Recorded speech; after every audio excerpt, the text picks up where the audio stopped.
Okay.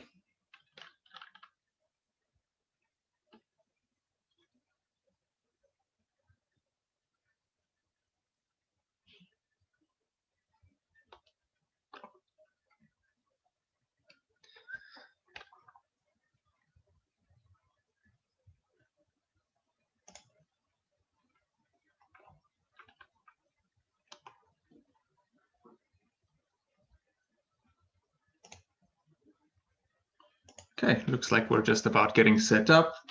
Going to have a quick look, let everybody join in. Still got a few minutes time. Once everybody's in, then I think I'm going to go ahead and just jump into it.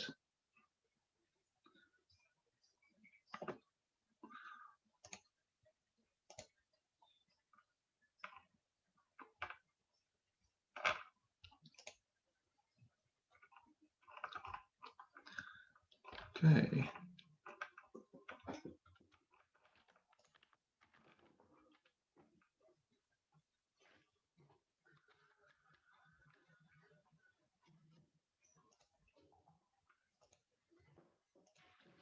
Hey, Isabella, my own dad, Brian Fenton. I like that, coming in to support the family. Fantastic to see.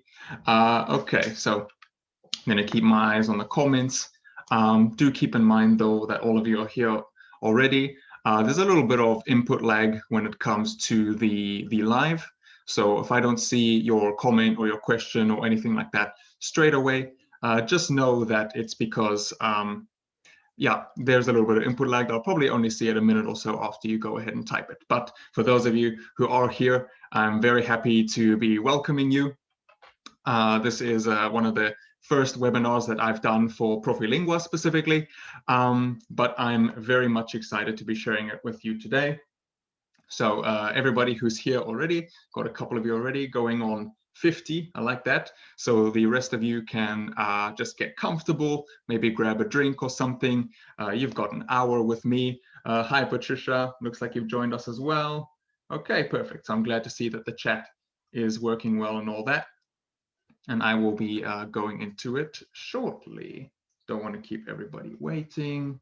Let's make sure everybody is there. Miss Danuta Binek is here, I see. Lovely lady, thank you. Thank you for joining us. She's my biggest fan. She's also my lovely girlfriend's mother, so I'm glad she's here to support as well. I like that there's a bit of a, family event going on here as well. Looks like helps me feel a little bit more comfortable, makes me feel in the mood to share something very interesting with you guys. And I hope that everybody can have a good time as well. Gabriela, so you've joined us as well. Fantastic, welcome. All right, I think it's just about time then, if it's 6 o'clock, that I get started with my chat for the day. So first and foremost, I would like to welcome everybody here to my webinar that I'm doing on behalf of Profilingua Kraków. I'm currently working at Profilingua Kraków, but I will be sharing it with the entirety of the Profilingua sphere, right? So whether you attend any Profilingua, you're most welcome, whether you just have an interest in English, whether you just have an interest in languages, any of that kind of thing, I'm happy to be sharing this particular webinar with you. Okay, Teresa, Łukasz, Eva, Profilingua, fantastic. Everybody is coming in hot and strong, and we are ready to get started. So today I'm going to be sharing with you all a topic that is quite close to my heart, one that I find is particularly interesting. I really like to explore the different variations, the different kinds of English that you will find, not just in the UK, not just in the United States, but all around the world, right? So most of the time, if you're an English learner based in Europe somewhere, right? So for example, here in Kraków, most of the English teachers or most of the English speaking people that you guys will encounter will probably be people from the UK or will probably be other second language speakers like that. Might have a couple of American tourists here and there, maybe some Americans who have European heritage, right? But by and large, it's probably going to be people from the UK who you are coming across and meeting. So I'm just taking it upon myself today to share with you guys in a very lighthearted manner what I think about the whole situation, right? How English varies around the world. So talking about whether people come from the UK, the US, any of the other native countries. So today I will also be going into some other countries like Australia, New Zealand, these kinds of places. And then I have a couple of things that I want to say about English as a second language in general. Right, so let's go ahead and move on over here. Before we get started, I have a little promotion for you all. So you all were promised a present or a little gift, something like that, if you were here joining us for this particular webinar. So what I've got for you guys is I've got a little link over here that I'm going to pop in the comments myself, if you want to find it a little bit easier, right there. Or you can go ahead and just take a picture of this, however is most convenient for you. You can follow this link. It will take you to a web page where you can sign in, you can type some data, right? So just your name, these kind of things. And once you've gone and filled this in, you'll be able to go ahead and do a whole bunch of stuff, whether it's checking your English level, whether you would like to come and ask me some personal questions a bit later on, if you're interested in this topic, if you really like the webinar at the end of it and you would like to come have a conversation with me sometime, then this is the place to do it. And also, if you go ahead and follow this link and you follow the instructions provided, you go and register successfully, you will be receiving a free ebook as well. So keep that in mind. It's a nice little incentive for you guys to go ahead and register on there. Don't wait. If you're interested in these kind of things, then please, by all means, go ahead and sign up over there using the link here on the screen. Or for your convenience, I've gone and I've posted it in the comments of this particular live video as well. Renette Fenton, welcome. Welcome. That's my mom, shouting her out. Thank you, Mom, for all of that. All right, so let's go ahead and jump into it. So as I mentioned, I'm going to talk a little bit about me first, right? So currently, my name is Connor Fenton, as it always has been. I am teaching B2 to C1, a little bit of in between. And I am a native English teacher at Profilingua Kraków, right? So a few other facts about me. I was born in the Republic of South Africa. So those of you who know your geography will know that on the African continent, the very bottom country, the very southernmost country over there, that is where I come from. So you will notice that I don't have the most stereotypically British accent or anything of the sort, not really an American accent either, not even really a very South African accent either. So we'll go into a little bit of why that might be. So I am a UK South African dual national. So you might ask me, if you were born in South Africa, how do you also have British citizenship? Well, that's because my father, he is from Scotland in the UK. So I gained citizenship that way. And my mom, too, has a British heritage down the line. So I suppose you could say, aside from the physical place where I was born, I was raised in a very British household with a very British culture and that kind of thing as well. Lorena, welcome, welcome. Hope you enjoy the webinar with us. Okay, so a little other few facts about me. So English is indeed my native language. So despite growing up in South Africa, where there are a whole bunch of languages that I will talk about in a little while, English is my native language, is what I've spoken ever since I was a young boy, and it is the language in which I am most proficient in, obviously. But aside from that, I also speak a language called Afrikaans very fluently as well. So Afrikaans you can think of as a South African variant of Dutch, very similar to Dutch. If I landed in Amsterdam tomorrow, or if someone from Amsterdam landed in South Africa tomorrow, I'm pretty sure we would be able to communicate with each other, no problems. They're very, very similar. But also, I speak Chinese fluently. So Mandarin Chinese, I have been studying in China for quite a while. And as circumstances stand, I'm busy finishing one of my degrees over there in China as well, obviously online. As things stand, not exactly having person-in-person classes now, are we? So my Chinese is also on a very high level, to the point where I could say that I am quite fluent in it. Okay, goeienaand. Radek, I like it. Very good Afrikaans, right? Hoe gaan het met jou? It's perfectly good with me, right? So a little about my English teaching background, right? So I've taught English to second language learners on 3 continents, obviously on the African continent. I started teaching English to people who maybe did not speak English as their first language in South Africa. So maybe people grew up speaking Afrikaans, Tswana, Sotho, all kinds of other African languages. Maybe English was not their first. I started there. That's where I got some of my earliest experience. I taught English a little while in China as well to some Chinese learners, and now I am teaching to second language learners here in lovely Poland. So I would like to shout out Poland as well. Agata, Aurelia, thank you for joining the webinar. Glad to see you guys have come in for the show.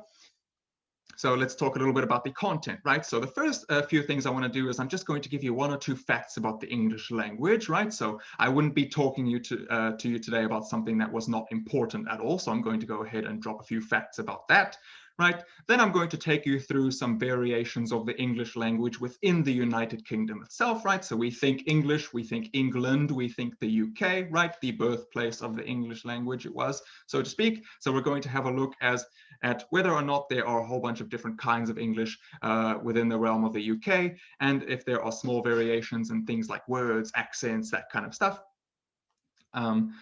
Further on, I would like to also talk about British English versus American English. Now, this is the chiefest thing that I want to bring up in this particular webinar because the differences are so stark. There are so many of them, and I would be very excited to share all of them with you. Aneta, Justina, welcome, welcome. Maybe next time webinar about China. Hey, who knows? If you enjoy the webinar, then please do let Profilingua know. So I have a case to go to them and offer them to do another webinar again. So if that's something you would like to see, then by all means, you know who to contact. Right. After British English versus American English, I'm going to talk a little bit about Australia, New Zealand, Canada, and South Africa. Also countries that could be considered to have very large native English speaking populations. Going to have a look at how they might differ from the English that you would be used to. Right, I'm going to quickly have a little discussion on English as a second language, right? So when we talk about the native countries, UK, USA, all that kind of thing, it's interesting, sure, but I also think it's worth considering countries where a lot of the English speakers will be second language learners, right? So maybe they have a different native language of their own, and then they are learning English in addition to that. And I'm going to give a few closing remarks, and I want to leave some time, especially for a little Q&A. All of you have taken time out of your busy schedules to come ahead and listen to me talk about English. So I think the least I could do is I will leave some time towards the end to answer some of your burning questions, right? So as much as possible, you're free to comment and such and such as you like while the webinar is in progress. But if you really want a question that you want me to really pay attention to and ask, then I think the best time to do that would be right at the end when we have our Q&A sessions. Anything you want to ask me about the webinar or about anything in general, you're absolutely welcome to leave those questions there. Right, so without further ado, let's go ahead and start this whole webinar, this whole presentation. So I've gone ahead and I've picked a quote that I think really encapsulates everything that I want to talk about today and the whole idea of language as well. It's by a philosopher who at one point also studied things like language as well, right? The nature of language. One Ludwig Wittgenstein, and he once said that the limits of my language mean the limits of my world. And I think that this really is quite a profound saying. If you think about it, how much can you really know about the world that you live in and anywhere else if you do not speak more than one language? Well, I think that it might be difficult, right? We're always subject to our own biases. We might always think that we're correct in one way, but I think that the best thing we can do is go ahead and learn from each other, learn different languages, learn different cultures. I think knowing more than one language is a treat for anybody involved. Okay, so let me go ahead and I will share with you a few facts about the English language first. So what I would like to first of all go ahead and share with you is there are varying estimates about this, different guesses on what different statistic companies have been gathering over the years. But I found that the most reliable answer is between 1.2 to 1.4 billion people speak English, making English the most spoken language in the world. Now, hearing that, you might think, but Connor, wouldn't a language like Chinese or Spanish have more speakers? My answer to that would be, sure, in the native case, right? So English only has the third most native speakers, right? So people who have spoken English from birth. So that will trail behind Mandarin Chinese and Spanish. But as a whole, including people who learned English as maybe their second, third, sometimes even fourth language, you factor all of these people in and you actually find that the most spoken language around the world, whether or not they are natives or second language learners, is indeed the English language. So we're not toiling here, we're talking about quite an important language, and I would like to share as much information about it as possible with you. So just to give you an idea, right, here's a little pictograph for you to look at. So you can obviously notice here that shaded in the dark blue, we have some of the countries that are native English speakers, right? So we've got the US, Canada, United Kingdom, of course, Ireland, Australia, New Zealand, some of which I will be talking about today. But notice the rest of these light blue areas, these light blue countries, right? Much of Africa, South Asia, Southeast Asia, indeed, as well. And these are also countries that have large speaking populations as well, perhaps not natively, but they also qualify as having English as an official language, meaning that they probably use English in their, whether it's legal discourse, whether they're dealing with things like banking, medicine, international standards, that kind of stuff. English is recognized as one of the official languages, at least in these countries. So it really kind of gives you some perspective as to just how far English can carry you should you just look at where this language is official. Right, so let's go ahead and start with the United Kingdom, right? So a lot of people hear the UK and they've often gone and they've heard about things like, oh, yeah, I've got a couple friends from the UK, they say it's lovely. Some people might even say that, oh yeah, I have a friend from England, something like that, but not really too much gets said about the United Kingdom as a whole and some of its constituent countries, right? So the United Kingdom is actually a large country, I suppose you could say, comprised or made up of 4 smaller little sub-countries on the inside, right? England being the most famous of the 4, but you also have Scotland, Wales, and Northern Ireland. So if you look at the British flag over there, the Union Jack, you'll kind of see that it's made up of all of the other flags put together, except the Welsh flag with the dragon on it, which is quite a shame because I always thought that the Welsh flag was very cool. Right, so Dominic, Martina, see you guys have joined in as well. Happy to see you all. Right, so the United Kingdom. So we all know English, how we've learned it from our textbooks, from our teachers, all that kind of thing. But what if I told you if you went to some of the other constituent countries in the UK, you might find that there are some words over there that would be a little bit different, right? So how you might say something in England, people from Scotland, Wales, Northern Ireland might have gone and said it differently. So before I go ahead and I speak anymore, I would challenge everybody here in the comments, right? So I have some words that you probably know already: pretty, no, from, butterfly, how are you, you're talking rubbish, all these kinds of words. And I would encourage you to just have a guess. How do you think that Scottish people or Welsh people, people from Northern Ireland, how would they say these particular words, right? So have a guess as the input lag from the stream catches up. I'll start seeing your guesses come up, and then I'll go through them one by one, and I'll share with you some of the words that I think are very interesting in some of these constituent countries, right? So of course, my father being a Scotsman and his parents as well, a lot of the words that I grew up speaking, despite living in South Africa, had a very Scottish tone. And indeed, sometimes when you speak with a certain accent, you just can't help but let some of these interesting words from Scotland or even from Wales and Northern Ireland just seep into your, into your vocabulary. So,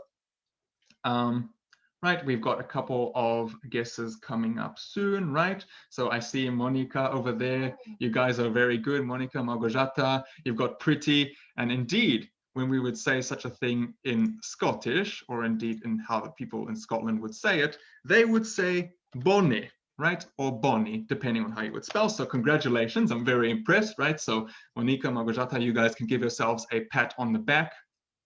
Right, so it kind of depends on how you wish to spell it, but let's go ahead and do it with a Y over there, right? So how would we say that, oh, I know somebody, right? Something like that. How would we say that, oh, let's see, oh, where would you be from? Okay, oh, I know her from somewhere over there. Okay, these are probably going to be a little bit more difficult than Bonnie, right? So I see that some of the guesses have come in. I'm very impressed that we guessed the first one. And I think just for the sake of time, I'm going to go ahead and go through some of them, right? Indeed, Ronette, okay, coming through with the clutch answer, no. Instead, they would say Ken, right? So Ken is quite an interesting way of referring to, oh, I know somebody, right? So Radek, I see, also correct answer, very good. So, oh yeah, I ken this person. Yeah, I know them, yeah. And like if somebody says, asks you something and you might not know what they're talking about, or you not know how to answer them, you could just say, "Didn't ken, I don't know," right? "Didn't ken," something like that. Okay, if we go ahead from Ronette as well, coming in with all of the answers, fantastic. From would be fi, right? Pronounced fi, like that. It's quite a weird way of saying it if you're not used to speaking anything else other than the Queen's English, right? So you could also go ahead and combine words like ken and fi, and you could say like, "Oh, where do you ken Leona fi?" Right? So where do you know Leona from, or something like that, right? So you could go ahead and just mix and match them like that as well. Okay, we've got a butterfly, right? How they would say it in Welsh. I think it's quite charming. I really enjoy this particular word, right? So when it comes to butterfly in Welsh, they would say pili pala, something like that, right? So where you just have a regular butterfly and it sounds all formal and that, when you come ahead into the Welsh language, you might just get somebody going ahead and talking about the pili palas flying around the sky. Right, when it comes to how are you, this one's also quite charming. I like this a lot, right? Fi, Vitold as well. I see you got the correct answer for us. Okay, so it looks like we're getting quite a few answers for this. I'm very happy to see that. I like the involvement that you guys are having over here. We can go ahead and have some fun with this. Okay, when it comes to Northern Irish and they might ask, how are you, right? You might go ahead and walk into some kind, either a pub, you might go into a restaurant, something like that. And indeed, in London or something, they might ask, "Yes, how are you, sir?" Something like that. Not in Northern Ireland, no. The thing you're most likely to hear, "Who are you?" Małgorzata, close, close. I think if you go ahead and slap an accent on that, it could pass. But the most common thing would be "About you," right? So "about you?" question mark, something like that. You walk into a Northern Irish pub, it kind of applies to the main island of Ireland as well, but more so in Northern Ireland. You'll walk in somewhere over there, "Patricia, about you?" Perfect, exactly, right? So you go ahead and they say "about you," and then they'll know exactly what it is. All right, I'm going to come and serve you. Fantastic, right? So my favorite and last one, I'll give you guys a little bit of time to look at this because this indeed is probably my favorite one of the bunch. Okay, so when it comes for "you're talking rubbish," any guesses on how a Scotsman or a Scotswoman would go ahead and say that? In the meantime, let me go ahead and look at some of the comments I've got rolling in here. Monica, what is the plural for butterfly? Pielipalas? I think so, right? It wouldn't be any other way. Małgorzata, glad to see you're enjoying it. Pielipala sounds like a meal. I sure hope it sounds like a meal. I wouldn't recommend catching butterflies for that though. But yeah, Pielipala, quite an interesting word. I think it's very charming. There are a whole bunch of Welsh names over there. For those of you who are interested, I don't have it prepared in this particular presentation because it wouldn't look so fantastic. But for you guys can go ahead and look up the names of Welsh towns. And names of Welsh towns can sometimes have 30 to 40 letters or something like that. So if you're a weatherman trying to say how the weather is in certain Welsh towns, you're going to have a bad time. Okay, so haven't seen too many answers rolling in from the "you're talking rubbish." So this is my absolute favorite. If you say that somebody is talking rubbish, right? So somebody is lying, you can tell them that "your bum's out the windy," something like that. Okay, so bum meaning, well, your bum, your butt, right? If you tell somebody that, "you're talking rubbish, I don't believe you, you're lying," you can, a Scotsman would just go walk up to you and say, "Your bum's out the windy. Your bum's out the windy." If somebody tells you that your bum's out the windy, then they are telling you that you are talking rubbish. Okay, so that's a little bit that I wanted to share with you guys over there. A couple of words that I find charming from the rest of the United Kingdom. But it's time for us to move on. Got a lot of other information I would like to share with you guys, right? So accents, okay? So aside from just the words that might change depending on where you go, the accents can be very, very different as well. So some people might have told you that, I'm from the UK, I'm from England, something like that. And you'll notice that no two British people's accents are the same. Now that largely has to do with where they are from in the United Kingdom. If I had to list one by one, we would be here all night. So gone and given a little pictogram over here on all of the different accents you might find depending on where it is. Same within Poland as well. Heard a couple of different Polish accents that I think are quite interesting. So, okay, thumbs out the window, see everywhere. Just out of curiosity, do other people from regions in the UK understand each other, or do you learn the standard English and those are rather colloquial expressions mostly used in the specific region? Well, I think that most people would just learn, I suppose you could say, the Queen's English, or the most proper English that they could when they are in school, right? English is the de facto home language of everywhere in the United Kingdom. And I think that these kinds of slang words or any of the other words that they might use will probably be more recognizable to people in the region. But by and large, I think that most people in the UK will be able to understand each other with these little variations. Okay, right, so not just the accents, not how one person might sound when they speak, but indeed there are even different words, sometimes more than 10 ways of talking about the same thing. So again, I have a little challenge for you guys. Go ahead and have a look at this fresh bułeczka over here, this very nice bun, okay?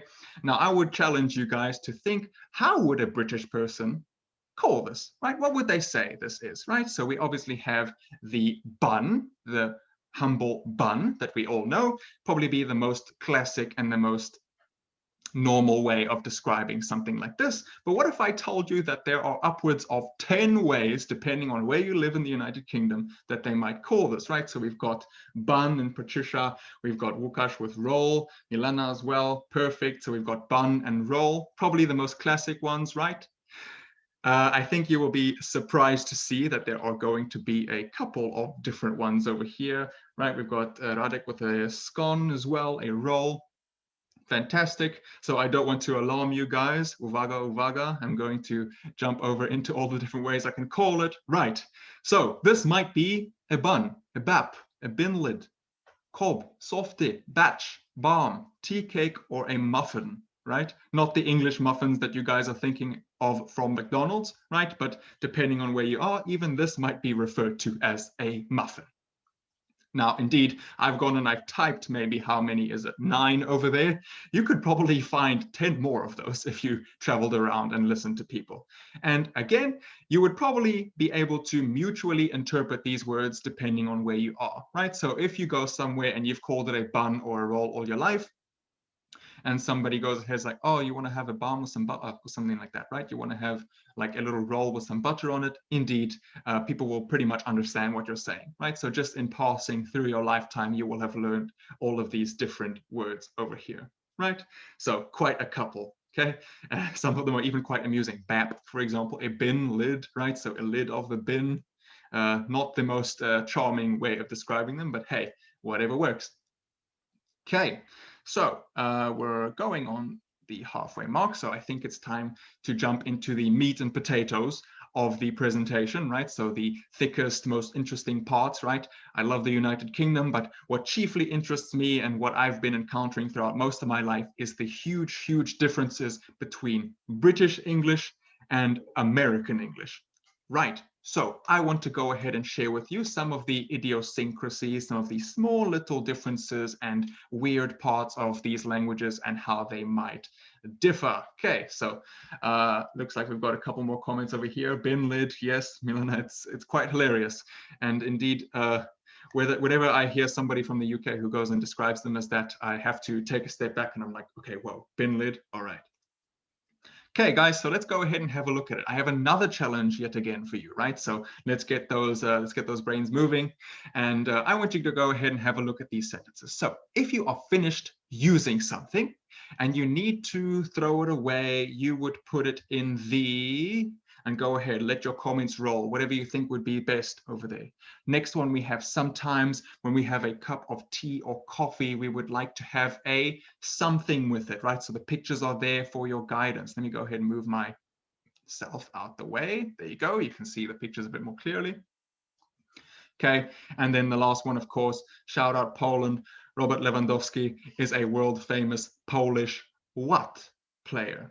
Okay, so we've got a couple of answers for the first one, rolling in. Rubbish bin, bin, I like it, okay? You guys are getting where I'm going with this. You would put it in the garbage, you would put it in the bin. Fantastic. You would put the garbage or the rubbish in the rubbish bin, that kind of thing. Litter bin, dustbin, right? Fantastic.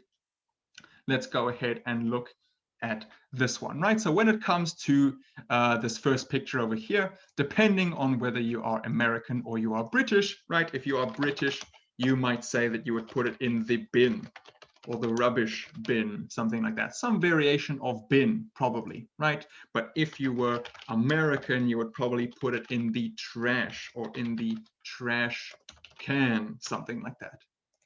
Okay, so it's very common for Americans to refer to this as the trash can, right? The British might refer to it as the bin or the rubbish bin.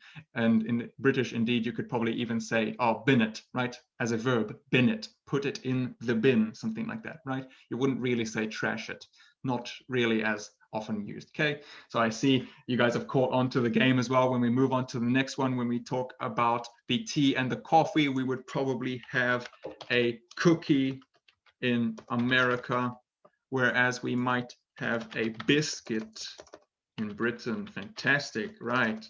So you guys already are starting to see some of the difference that we will be encountering with all of these different ways of describing the same thing. One other thing as well is when you talk about biscuits in the United States, right? So these things over here that I've got drawn for us, these will be described as cookies in the States. When they talk about a biscuit, it's almost like a scone. It's a very dry thing that you can get with fried chicken and all these different kinds of fast foods. They will call something like a scone a biscuit, whereas these nice sweet chocolate chip things over here would be referred to as cookies. Okay, right, and then the last one, of course, we have football for British. Okay, so he is a famous football player, right? When it comes to American English, they would most likely say soccer. Fantastic, right? So this is just a little bit a bookie, all right? Okay, so I like it. Radek as well, bringing in with some of the words from Australia too. We're going to get there as well. I think you guys are going to find some very interesting words in Australia, New Zealand, these kind of places as well. Keep in mind that what we in Europe might call football, right? So when you kick the ball with your foot, right? When we talk about things like League One, like Liga Santander, Premier League, that will be football. In the United States, when they talk about football, it'll probably be American football. It'll be something that's quite similar to rugby, right? So rugby, we call it like little girls rugby in the UK because they're playing rugby almost, except they have to wear helmets and padding, whereas the British, the Australians, the New Zealanders, all of these countries will just run into each other at maximum speed without wearing any kind of protection at all, right? So we think it's quite fun to make fun of Americans for playing American football in such a way, covered in all bunch of protective gear. Okay, so I've got a whole list. I'm not going to go through them one by one, right? But I'd just like you to have a look. So things like, oh, I'm going to go and put on my trainers and go for a run, something like that, yeah. Wow, a child might ask to buy some sweets or something, whereas the Americans would say, oh, I want to go buy some candy, something like that. Okay, so all of these different words, if I had to list every single one of them, we would indeed be here all night. The differences are so stark, they are so intense that depending on where you went ahead and learned your language, sometimes you might not even know that there are opposing words like this, right? So how, for example, we might call wherever you go to buy some medicines, that kind of thing, we would call it a chemist, right? Whereas the Americans might call it a pharmacy, or indeed even a drugstore, drug in the medicinal sense of the word, right? So there are a whole bunch of differences that I could go into, but I thought I would just go ahead and point them out to you over here. Indeed, Anya, when we talk about fries, the Americans might refer to them as French fries as well. Me as a British person, I could never imagine myself saying the word French fries. I could never imagine myself saying words like sneakers or candy. Sounds very weird. But indeed, I think it's very interesting to learn. It's one of the things that have interested me for a long time. How does language change? How are they so different depending on the location, right?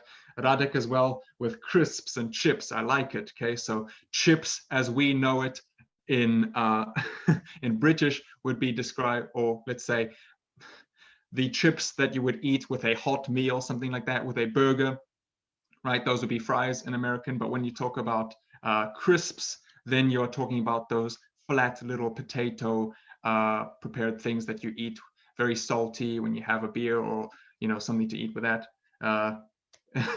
It can, yeah, you'll figure out how some of these things work. Sometimes I even have to think, okay, crisps or chips, chips or fries, French fries or chips, that kind of thing. Sometimes going back and forth between the two. Okay, right, curb, right. The curb, they might even refer to as the sidewalk, something like that as well. So indeed, there are a whole bunch. Glad to see you guys offering your own input over here. The list that I have on this list, it's more opportunity for you guys to think of a couple and slap them on over there, give everybody else a share, right? So it's not just me giving the information today. Please, I encourage you all as much as possible. Enjoy yourselves, share whatever you can think, and this is a place for everybody. Okay, right, so it's not just some of the words that are different, okay? British people and Americans indeed use different types of grammar as well. They might phrase their sentences differently. So one example might be, as British people are more likely to use the word shall, right? So shall, you could understand as meaning the same thing as, oh, I will do something, right? British people might say like, oh, yeah, I shall go to the shops tomorrow morning or something like that, or I shall meet you there, right? I will meet you there, something like that. The Americans, they don't really say anything like this. They might think it sounds too formal. So it's a very common thing for people who speak American English to think that British English sounds a bit more posh or a bit more formal. The Americans for that particular sentence might just be like, oh, I will see you tomorrow. I will see you at the party. I will see you and we'll go to the movies together or something like that, right? So depending on those kinds of words, very small things like that can also change. And if we're going to talk about some other little grammatical differences, then, well, the British folks might say something like, oh, if something does not need to be done, then they'll say, oh, you needn't wipe the table. Nobody's coming in, right? Or, oh, you needn't close the door. Someone else is going to follow. You needn't close the window, anything like that. Again, sounds very formal and sounds very posh to an American speaking person, right? So the Americans would probably just simply straight out say, oh, you don't need to do that. You don't need to close the door. You don't need to close the window, anything like that. Okay, I see trousers and pants, Anya as well, a couple of differences. So I'm so proud to see that so many of you guys have all of these different words in here. Please do keep them coming. I think, you know, it's such a learning experience for everybody. I like that we can all share some knowledge with each other here in the comments. I think this is what these kind of events are really for.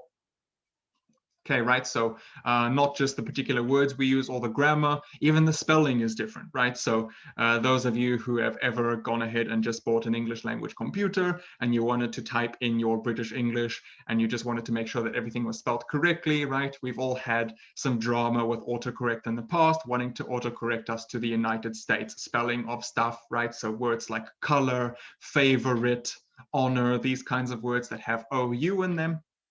Long time ago, some of the American linguistics just wanted to simplify English, right? They wanted to say words more as they sounded rather than how they were supposed to be spelled, quote unquote. So this is why you'll find that sometimes the American spelling has things missing because they were deliberately on purpose taken out over there, right? So I think it's very interesting to see how the spelling might change. So one of the main things you'll realize as well is if you're going to be spelling things in, let's say, American English that have like a hard Z sound at the end, words like realize, analyze, these kind of words, they will probably have a Z over there. And indeed, the word Z is something that British people would say, and the letter Z, Americans might say as Z, something like that, right? And indeed, when we are spelling words like color, honor, favorite, neighbor, these kinds of words that have OU in them over there, well, then you're just going to go ahead to take that U out and you have the American spelling over there. So depending on your opinion, you might think that, oh, United States spelling is a little bit easier to spell because the words are simpler, right? And maybe they sound more how they are spelled, something like that. But in my opinion, once you get used to writing and learning in the United Kingdom's version, then it's a little bit difficult for me to sometimes transition between the two, right? Tire and tire, indeed, Milana, it's also one difference that we will get. So you'll find I have a little list compiled for you over there. There are so many more depending on which words you want to go ahead and look at. But if you're curious, you can just go ahead and look up some extra ones, right? So how might I spell this particular word if I changed it to American English? Not all words have changed, but I think there are a decent chunk that will have some kind of change to them. Okay, so often often will stay the same. So it doesn't really matter how you would go ahead and spell often, as long as it is O-F-T-E-N, that is the correct spelling for both variations. So it's not necessarily that all words were changed. So this one particular guy who wanted to change all of these words and make sure that they're easier to spell didn't get around to doing them all. So he originally at one point wanted to spell woman like this, but he never got around to it, right? So I think we can all agree that doesn't look so natural to us, because the correct spelling would be something like that. But that was the general idea he was going for. So he just wanted to make things sound a little bit easier. He did some, but clearly he never got around to all of them either. Okay, so let's go ahead and move on over here. I want to talk about some of the other major countries that have large native speaking populations, right? So first of all, I've got Canada, Australia, and New Zealand lined up for you guys. So the first that I would like to talk about will be Canada. So Canada is a little bit of a unique example, because Canada is somewhere stuck between the middle of American English and British English, right? So you'll find that maybe the Canadians will spell in the British way. So words like color, they will have the U. Words like realize, they will have the S. But when it comes to their accent, how they speak, and a lot of slang words, then you'll probably find in that regard, they lean more towards the American side. So they're a little bit a jack of all trades in that sense. So I think for them, it doesn't really matter so much which one you choose or how you choose to learn it, because realistically, you could be correct in either way. It's really just a matter of preference, I think, when it comes to the Canadians. But what's unique about Canada as well is, despite having a very large native English-speaking population, Canada also has a lot of French-speaking people from Quebec, for example, right? That they speak their very own variation of French as well as their first language. But since you have so many first language French speakers and first language English speakers living together in one place, you will often find that Canadians will mix some French words into their sentences, right? So my French is not fantastic, so I'm not going to punish any of you by trying to speak a couple of words in French. I think I will save myself the embarrassment and you the trouble. But for those of you who are talented at French, with all of you language learners and language enthusiasts here in the webinar tonight, I'm sure there are some of you. But one other little entertaining thing that I would like to talk about in Canada as well, that both British people and Americans notice and like to point out, is that Canadians would like to often like to add a to the ends of their sentences when asking things that might end in huh or right. So let's say, for example, if I went outside as a Canadian, imagine me being Canadian right now, instead of saying it's cold today, right? Or it's very cold outside today, huh? They might say it's cold today, eh? And they might add this at sound at the end of it, which I think is extremely charming. I think it's fantastic. So most of the Canadians who I've met in my life, without fail, there has been this sound at the end. And indeed, some of the people that I've spoken to from Canada try their very best not to do it, because they're scared that they might get laughed at by the Americans. So bless their souls. I think it's charming. I think they should carry on doing it. Just remember, if you ever want to go ahead and impersonate this, you want to give it some practice, the same way that you would use right or huh at the end of the sentence, you could just go ahead and say, it's rather cold outside today, eh? Something like that. Okay, Australia and New Zealand.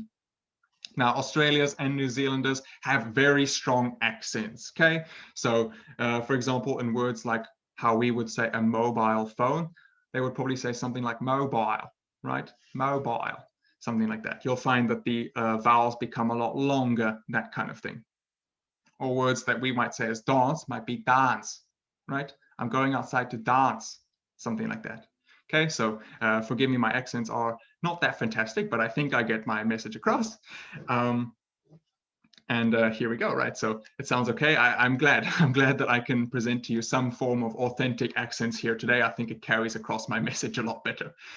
Right, so Australians, right? So when we talk about the mainland of Australia over here, we can go ahead and chop them off. Let's separate them from New Zealand. Now, the Australians have some unique words of their own, right? So when I told you guys about some of the words that the Scots, the Welsh, people from Northern Ireland, some words they might have, now Australia has a good couple of their own. So whenever the Australians talk about the outback in Australia will be this very large wild place, you'll know that Australia has very large uninhabitable places, right? So where people can't live, the conditions are not so good for human life, that kind of thing. So this very vast, this very big area where people can't live and there's lots of nature, undisturbed, that kind of thing, they call the outback, right? In Australia, if something is very, very full, right, you can't get anything more in it. Say, for example, if you want to put something into your car, but there's no more space, you could be, oh, this car's chockers, right? Chockers, right? So you might say words like chocker block or something like that. But if you say that something is chockers, it's so full that you can't get anything more in there, right? So you have like a little dish, you want to go ahead and put some things away and you want to put in the fridge, but oh, sorry, the fridge is chockers. There's too many things in there, you can't put it in.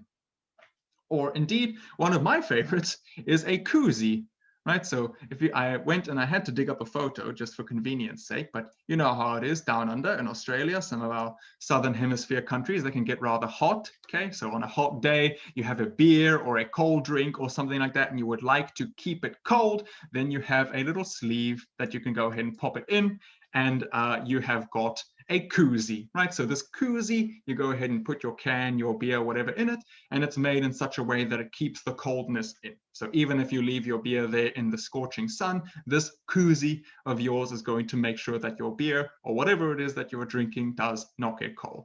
Rather appropriate invention, I think. Okay, when it comes to New Zealanders, right, the little brother down there in the corner, New Zealanders, they have a little bit of a more unique little accent over there as well. So aside from having a heavily Australian influenced accent and that kind of thing, New Zealand's place in history, they also shared with the Maori people, right? So the Maori people inhabited the islands before colonial times. And in modern day New Zealand, it's quite common for the Maoris and let's say modern New Zealanders to live alongside each other, right? Everybody gets along. And this kind of friendship, this kind of getting along has developed into a little hybrid language where sometimes you will get Maori words slipping into the vocabularies of New Zealanders, right? So New Zealanders might say things like kia ora, right? Which in Maori would be hello, or, you know, some kind of greeting. Or they might say like, oh, let's go get some kai or something like that, right? Kai would be, or, you know, kai, it depends on how you want to say it. Kai, kai, depends on who you're talking to. Most of the time, either is considered correct. But that would be like a little outing that you would go for to get something to eat, basically. Okay, right. So I'm glad that you guys enjoy my Polish accent. I can even say words like szczebrzeszyn with no problem. So there you go. If for no other reason and you want to like this particular webinar, like it for the way that I say szczebrzeszyn, because I've put a lot of work into that and I may have rehearsed it before coming onto this webinar just to show off a little bit. Okay. When it comes to koozie, right, sounds like jacuzzi. Indeed it does, right? So if you're thinking about how you're going to pronounce that word, jacuzzi is a fantastic word to draw parallels to. Okay, right, so the spelling and words that these two countries use, right, when it's not some words of their own, are probably going to be more similar to British English, right? So words like color will have their U. When it comes to things like realize, it will have the S instead of the Z, right? So in most regards, you'll probably find that New Zealand and Australian English is going to be in more similar to British than anything else, right? In szczebrzeszyn we trust, indeed, of course, I like that. Okay, let's go ahead and hop over to the next place over here, right? So my home country, South Africa, welcome. Now I want to tell you guys a little bit about this, right? And how it relates to my topic today of native English, right? So having 11 official languages, right? So it's not like most countries where you have 1 or 2 official languages. No, in South Africa, we have 11. Okay, so languages ranging from isiSotho, Afrikaans, Ndebele, right? Xhosa, right? People really like that. They like the clicking languages of words like Xhosa, these kind of words, right? So we have a whole bunch of different languages there in South Africa, and English indeed is one of them. So in South Africa, English is our official language for things like law, science, that kind of stuff. So very similar to other official English language countries. But it is only our 4th most spoken language, right? Behind Zulu, Xhosa, and Afrikaans, right? That I mentioned earlier, this kind of Dutch-like language. Okay, but despite only being the fourth most spoken language, there are around 5 million native English speakers. So most, like myself, have some kind of British or Irish ancestry, right? Going back a couple generations, or in my case, I was a first generation South African, something like that. Okay. Now over here, our English is very similar to British English, right? So when we grow up, we go to school in South Africa, we basically learn Queen's English to the T. There will be almost no Americanisms in the South African English curriculum. I think most of the time, whenever we talk about, let's say, more Americanized words, they will probably be coming in from things like slang or, you know, American TV shows, that kind of stuff. So I think the American English that you find in South Africa, as with other places, is more of a cultural thing, coming from TV shows, movies, that kind of stuff. But by and large, we speak almost identical English to what people in the UK might. But of course, where we are different is we have so many of these official languages to choose from that we often go ahead and plop some words in together, right? So we might take a word or two from Afrikaans, some from Sotho, right? So if you can speak more than one South African language, then that helps you as well. So I've got a little example that I would like to share with you guys, right? So for those of you who are interested, you can go ahead and try to guess what this particular sentence is over there. Right, so me as a South African, I'll even go ahead and try to slap on one of these South African accents for you. So I will maybe go ahead and pop an Afrikaans accent over here.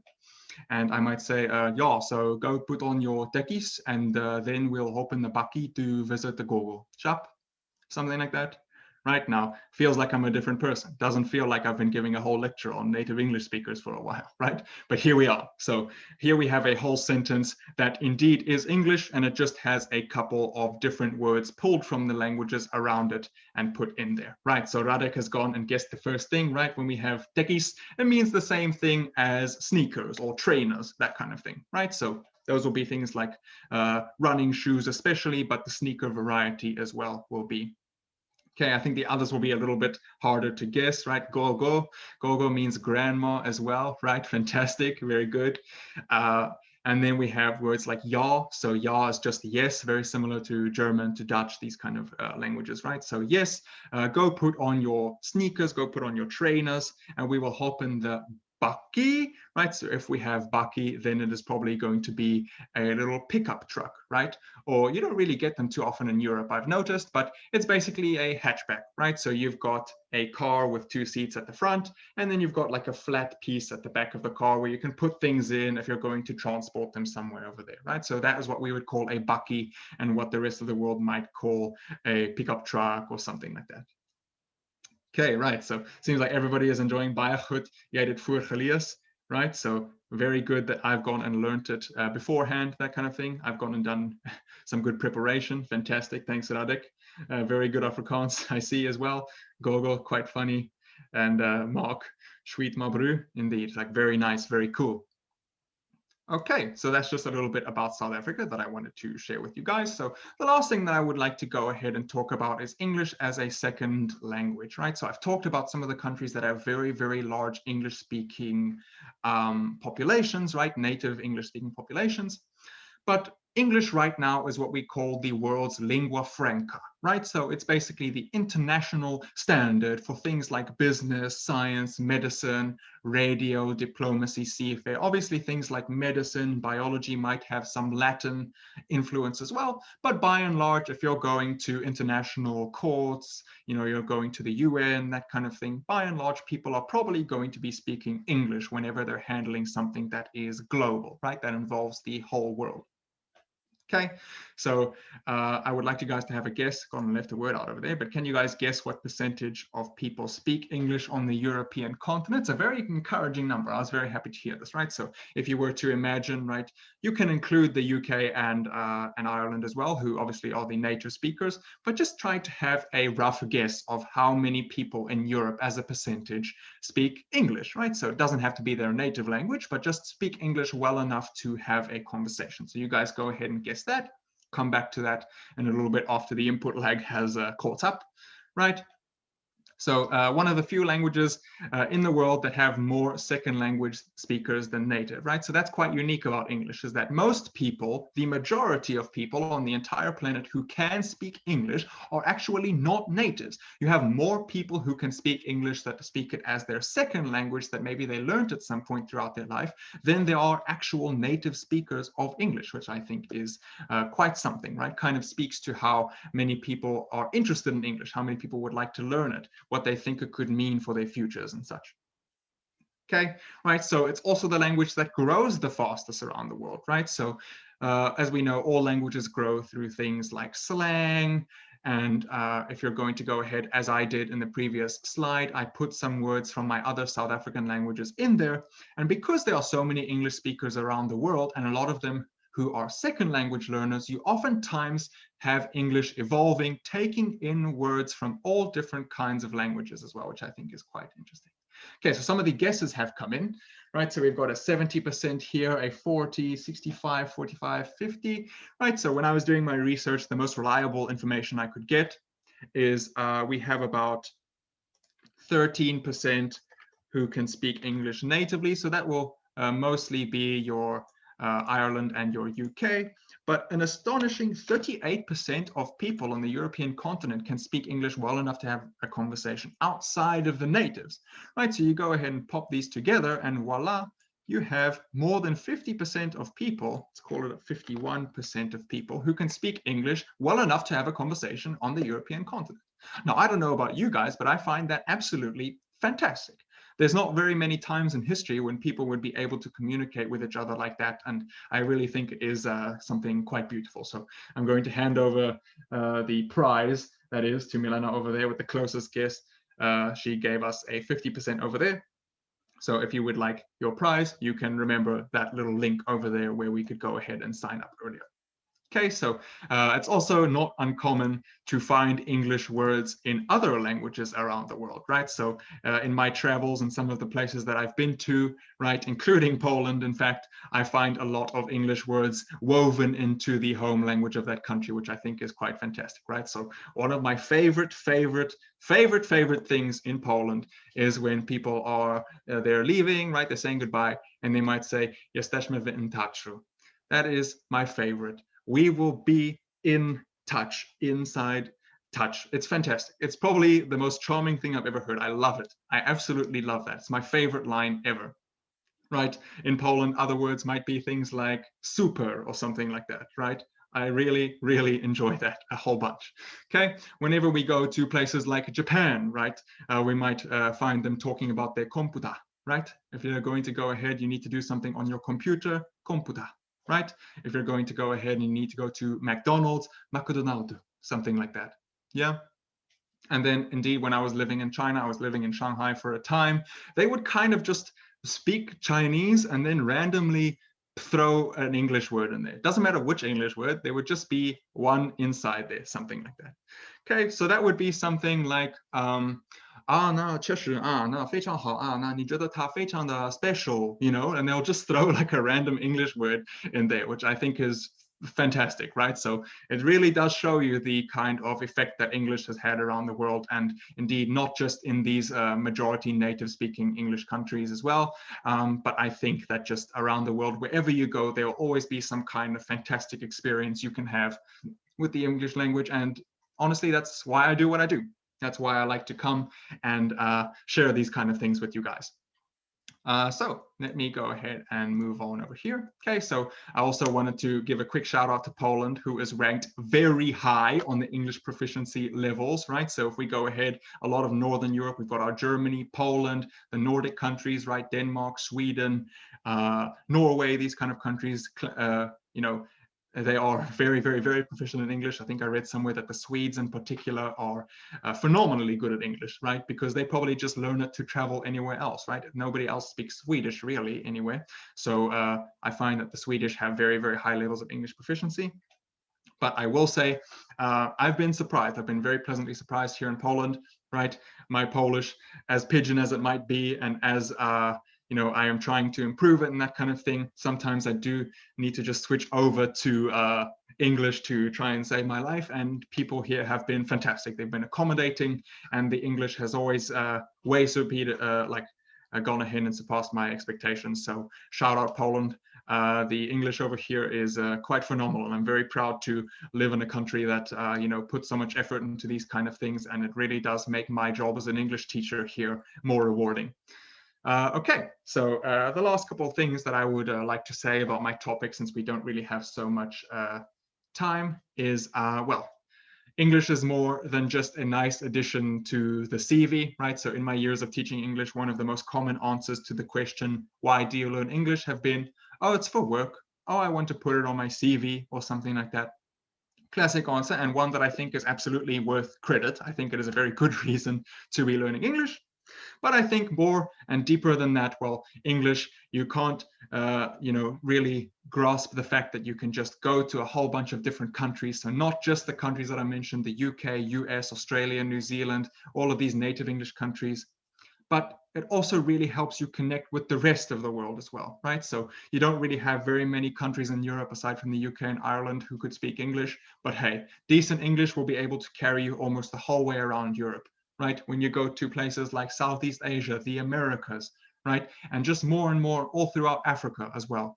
When you go to South Asia, all of these places, if you have a decent grasp on the English language and some of the quirkier things about it, and you really just have fun with the language, then I think that there's really no limits to where you can go, what you can do, all of this kind of stuff. So I hope that you guys share the same passion for the English language that I do. Obviously me as a teacher, but as somebody who has also been learning languages all throughout my life, there just really is something special about knowing this language, being able to talk to people who are native speakers, who can maybe share a little bit about what they're from, what their culture is like, all that kind of stuff. So I really do think that English offers us a unique opportunity as people to try and share some of these experiences with each other, and allows us to connect much more deeply with the world than any other time in history. So I really do think that this is something that all of us could take away from, and I hope that you guys feel the same way about it.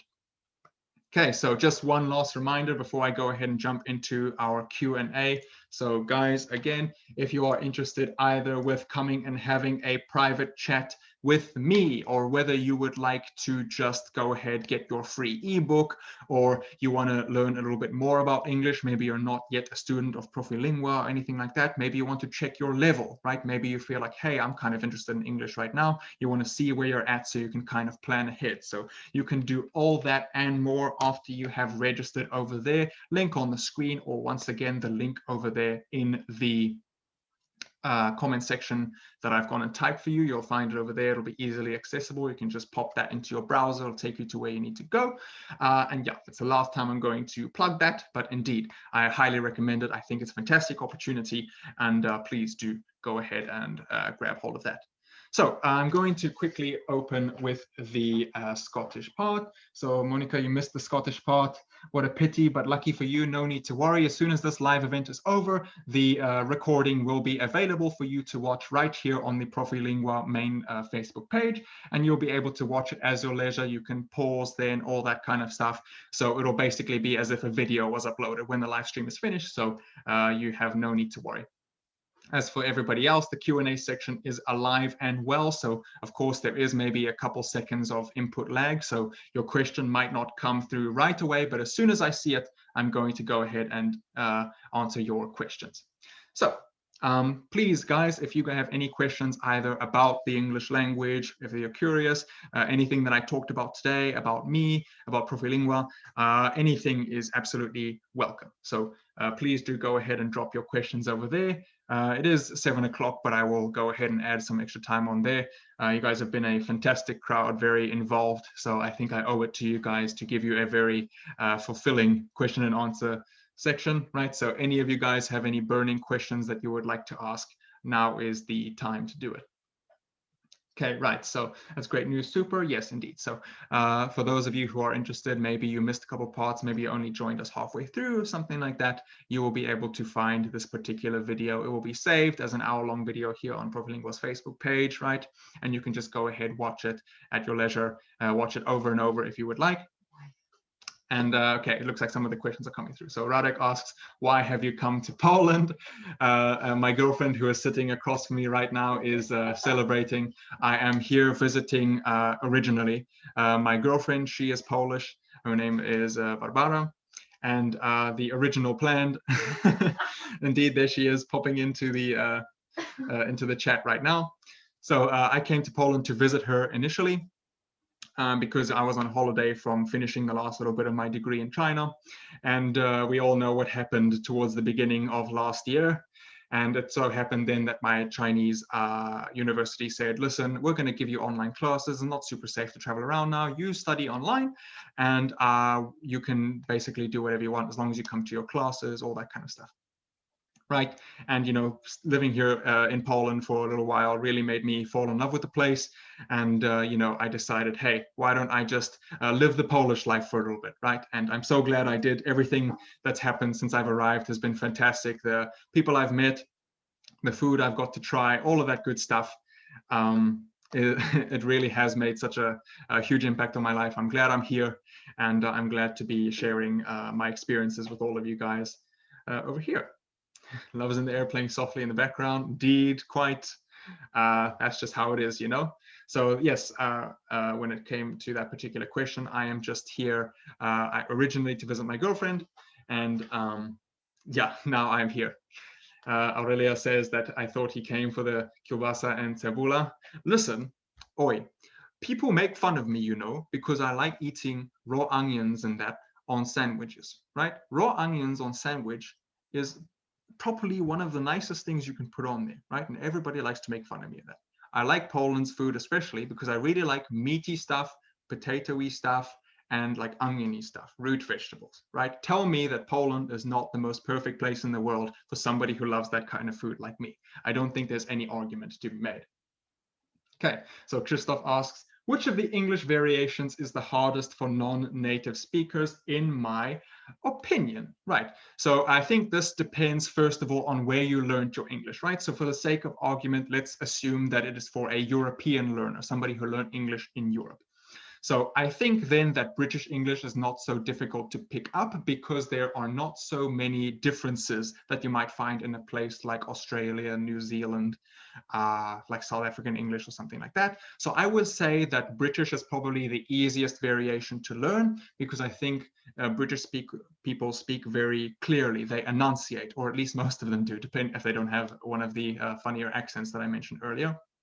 So I think that they really try to put emphasis on the words that they are saying, right? So you'll be able to understand everything clearly. They don't run over their words, I found.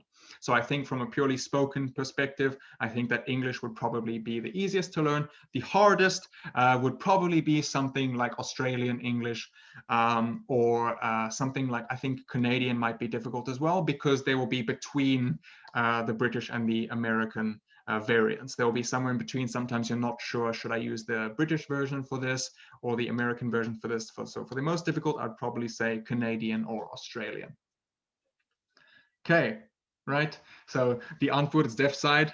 Yeah, of course. I was very pleased to learn that the Antwoord was so popular in Europe. I never would have thought, right? So for us, South Africans, when we think of the Antwoord, it's like, oh, it's just those Afrikaans rappers again, or something like that. Come to Europe, and I find, especially like in this region, Poland, Germany, these kind of countries, they are huge. So it gave me a little bit of patriotic pride over there, being like, right, the Antwoord, I like them too, I guess. Gonna have to support my boys. And Yolandi. So what is better, kielbasa or boerewors? Choose your answer wisely. Okay, so this is a little bit of a trap question. I see what you've done here, yeah? But I would have to say that I think kielbasa is better because you can eat it on more occasions, right? Kielbasa you can have breakfast, lunch, snack, dinner, right? If you're with your friends, kielbasa. If you're, by yourself, kielbasa. Romantic date, kielbasa, right? So I think it's just a very let's say a versatile food. I think you can eat it at all times. Boerewors, it's kind of like a very spicy South African sausage, right? I think it more has to be done during a braai, or what you guys in Poland might call a grill, right? Otherwise, if you do it sometime outside of there, it's not the same. So I think kielbasa, just for the sake of being more versatile, is the better choice. Okay, right. I hope that Connie is familiar with pierogi ruskie thing. Yo, pierogi ruskie, the champ, right? I've had a whole bunch of pierogis, and you know, living in Poland, the one thing that I can't do is eat mushrooms. I can't do that at all. So yeah, I'm gonna have to put that on pause. But when it came to things like pierogi with meat, barszcz with little uszka inside, right? Fantastic. But pierogi ruskie with things like Maggie and Vegeta, or things like kucharek as well, right? You guys would be surprised. I'm more Polish than you might think. So yeah, just going to have to go ahead and say that. Okay, right. So here you go. If you are interested in another South African variant, you can go ahead, have a look at my dad, just pop the sentence over there. How's it, broer? Get in your cozy and have a goof in the pool while I braai the meat and pour a dop. Right, so indeed, how are you, brother? Get in your swimming costume and have a splash or a dip in the pool while I grill the meat and pour us a drink or something like that. There's another little South African variant sentence for you if you were at all curious. Okay, so I think I will give like another 2-3 minutes for some questions. Polish citizenship pending, of course, quite. I think you would be surprised with some of the things that I do. I even enjoy Polish memes. As my reading has improved, I've started to enjoy Polish memes. So you can imagine the meme sphere here in Poland is very strong as well. So I'm dabbling in that, making sure that I'm able to understand all that kind of stuff. And yeah, so do I think that the Polish language is difficult? Well, when it comes to the Polish language, I would probably say that for me, it is difficult because it is a new family, right? So I know how to speak English, of course, native language. Afrikaans has made it very easy for me to learn languages like Dutch, German, some of the Nordic languages as well are not so difficult for me. Obviously, I learned Chinese as well, which was difficult in its own way. But I've never learned a Slavic language, right? So Russian, Polish, any of these kinds of languages, Ukrainian, I've never touched them. So I don't think it's a sense that it's very difficult. I just think that it is very new. So I think that I just need to get over the first hurdle of getting familiar with the language, getting comfortable with it, and then I will go ahead and learn it from there. But hey, starting off a couple months in and being able to say Szczebrzeszyn with no problem, I think I'm cool. I think I'll be able to make it. Okay, right. So doesn't seem like we have too many other questions popping in here. So I'm going to go ahead and give a little closing remark. What was the first sentence you learned in Polish? Well, there's a couple of ones that I would have to have learned. I actually can't remember. Okay, so I will probably need to go visit Śląsk. Okay, maybe one day. Can I speak Zulu? Not very well. When it comes to the African languages, right? So aside from English, Afrikaans, you get the whole bunch of other different languages. The one that I can speak the best is a language by the name of Northern Sotho, right? So a lot of the African languages, the South African languages are quite similar. You can kind of be able to understand all of them if you can speak one, but Northern Sotho is probably my best language when it comes to that. Okay. Do you think that saying you guys is common in England, or maybe only Americans say this? I would probably say that it is more American to say you guys. It's also quite a South African thing, so that's maybe why you hear me saying it. In England, you would probably hear a lot of words like you lot or that kind of stuff, right? So you lot are this and so, right? Or that kind of thing. You all, right? So you guys is probably more American than British, I agree. And you would probably say you lot or you all or these kind of words when it came to British English. Do I have family roots in Poland? I do not know. I do not have any relatives or any ancestry related to Poland. My roots and ancestry is very much centered around Scotland and England. And I have some roots towards my grandfather's end, maybe linking me somewhere to Germany, but that's quite distant. So I think by and large, I'm, as true of a Scotsman as I can get. Okay, so it looks like that's about all for today. I'm going to have to end it here, unfortunately. I am glad that I decided to take that extra time. I quite enjoyed this question and answer session. So, little closing remark again from me. Thank you for everybody who joined our webinar today. I hope you learned a little bit something about how English differs around the world. So in the UK, with the US, Australia, Canada, New Zealand, South Africa as the native countries, right? And then a couple of remarks that I wanted to make about English as a second language around the world. I hope that you guys had a lot of good takeaways from this, and that it was very informative. And again, I encourage you, if you guys would like to contact me and have a little discussion with me, or if you want to register, you want to learn a little bit more, you will absolutely be able to find a way to contact me after registering here through this link. And I would then just go ahead and like to end it there. So thank you everybody who joined me today. And you guys have been a fantastic crowd. Thank you for all of your comments. Thank you for all of your questions. It really was quite a pleasure for me to come on and share this information with you. I'm hoping that at some point in the future, I can see you all again on this particular platform. And with that, I would like to bid you all a good night, farewell. And please stay safe, guys, right? Look after yourselves.